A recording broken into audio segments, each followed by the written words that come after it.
Bonjour, je m'appelle Madou Ponce, je suis psychologue scolaire à la retraite et une retraite active puisque je suis engagée dans différentes associations, en particulier la Chorale du Chiffon Rouge. Je soutiens les Soumises, la Maison des Potes, je suis aussi conseillère municipale de Montréal. Bonjour, je m'appelle Philippe Girard, je suis avocat, j'ai 40 ans. Donc je suis journaliste à Midi Libre Narbonne. Donc ça fait environ depuis, enfin plus précisément depuis 1992 que je suis à Narbonne. Et j'ai commencé comme journaliste à Radio Narbonne Méditerranée. Et petit à petit, donc j'ai commencé à faire des piges et je suis passé à temps plein à Midi Libre en 2000. Et progressivement, je me suis spécialisé dans les faits divers et la justice. D'accord. Donc les sujets de société, sachant que dans une petite ville et une petite rédaction, on n'est jamais spécialiste à 100%, donc on fait un petit peu tous les sujets, ce qui m'a amené à quand même bien connaître la ville, et puis à l'apprécier également. Bon, Yoann, est-ce que tu peux te présenter? Oui, alors je m'appelle Yoann Tison, j'ai 18 ans et je suis animateur au CLAID Narbonne. Et je suis bénévole à la Maison des Potes aussi. La laïcité est un des principes fondamentaux de la République, qu'on aime ou qu'on n'aime pas, c'est aussi un des principes fondamentaux de la République turque par exemple, et ça signifie pour moi un respect des religions reconnues ou de ne pas adhérer à une religion quelconque, la République garantissant la pratique de ces religions, l'accès à ces religions. C'est également la nécessité de pourchasser tous les abus religieux, ou non religieux. Comment pour vous la laïcité peut s'exprimer au quotidien, dans la vie de tout à chacun? Elle peut s'exprimer en laissant une place à chacun, chacun étant libre d'avoir ses propres convictions, que ce soit religieuses, politiques, philosophiques. Et elle doit permettre des échanges corrects entre les différentes personnes qui ont toutes ces appartenances. Elle doit garantir justement la pluralité. Alors, la laïcité, ça veut dire que tout le monde est face à la religion, ou est-ce que ça veut dire que tout le monde est libre de la pratiquer? Je pense que tout le monde est libre de la pratiquer, sans forcément influencer dans les opinions des autres. D'accord. Effectivement, la laïcité, ça veut dire que dans une société, la religion n'interfère pas. La religion est du domaine du privé. Chacun a sa religion, elle est respectable, mais dans le fonctionnement de la société,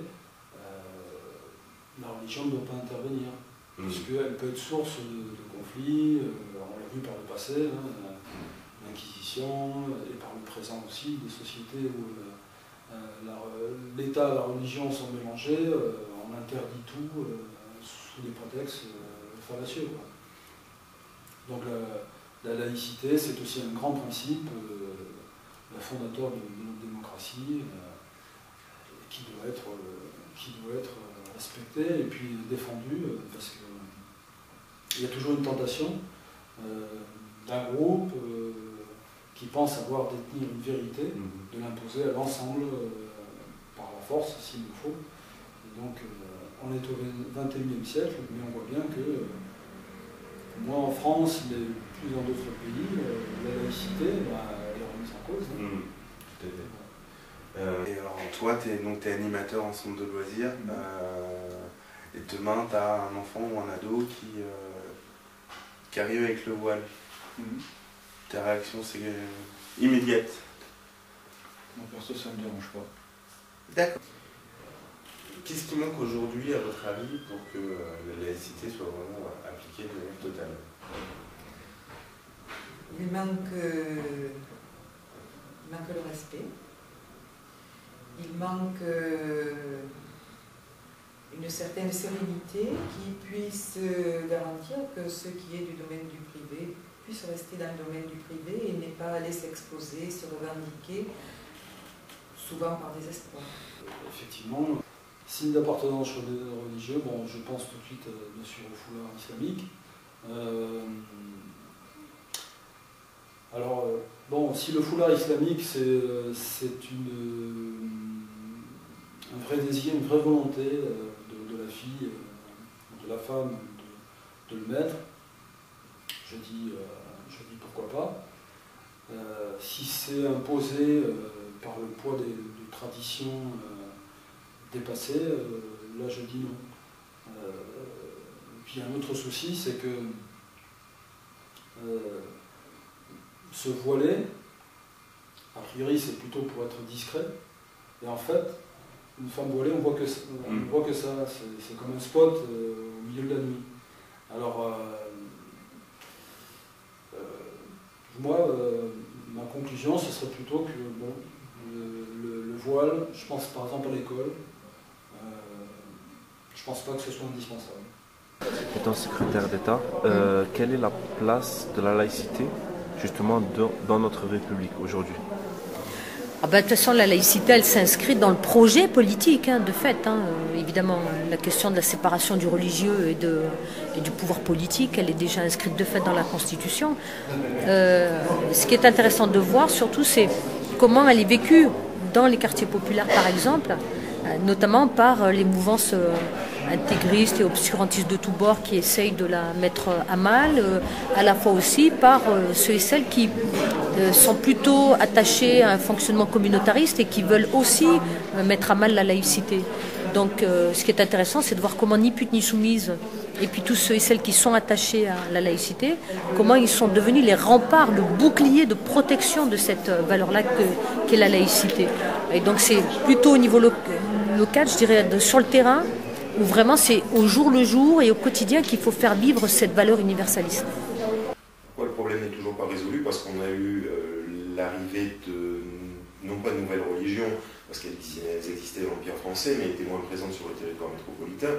On pense notamment au problème flagrant qu'il y a eu avec l'islam et toute une série de décisions des juridictions administratives, notamment sur le port du foulard, où on a dû rappeler, c'est pour ça que je faisais tout à l'heure un parallèle avec la Turquie, la nécessité de ne pas faire de prosélytisme pour les fonctionnaires, de garder un devoir de réserve, et pour tout ce qui pouvait tenir à l'enseignement, à minima, l'enseignement qui n'est pas l'enseignement supérieur, qui lui a toujours bénéficié de dérogations, parce qu'il s'agit de personnes plus matures, mais pour l'enseignement maternel, primaire et secondaire, une nécessité d'absence de signes apparents d'appartenance à une religion, ce qui me semble normal, quelle qu'elle soit, que ce soit une étoile de David, une croix, une main de Fatma ou un foulard.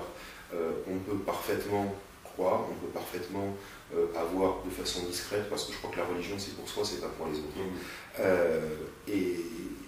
Et sans pour autant pourrir la vie des autres par des comportements pouvant s'apparenter à des provocations.